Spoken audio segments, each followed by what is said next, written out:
എന്തിട്ടേട്ടാ ഞാൻ കണ്ടിട്ടുണ്ട് പണ്ട് കുട്ടികൾ കളിക്കണത് ഇങ്ങനെ.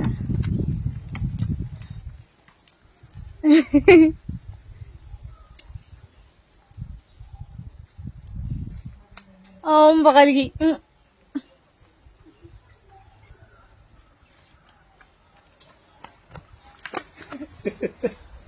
ഇത് പണ്ടേ ഞാൻ സ്കൂളിൽ പഠിക്കുന്ന കാലത്ത് അയ്യോ ഞാൻ അച്ഛനെ കൂടി എപ്പോഴും ഇത് തട്ടിക്കൊണ്ട് നടക്കായിരുന്നു. ഇതിങ്ങനെയല്ലടാ, ഇതിപ്പോ ഒരു ടയറും കൂടി ഇട്ടിട്ട് ഇത് കട്ടിയാക്കും. അപ്പൊ കുറച്ചുകൂടി ഇങ്ങനെ ഭയങ്കര ബലം കുറവുണ്ടാവില്ല, നല്ല ടൈറ്റ് ആയിട്ടിരിക്കും.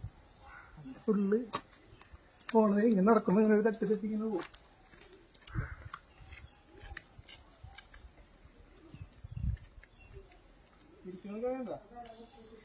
എക്സ്പെർട്ട് ഡ്രൈവറായിരുന്നു.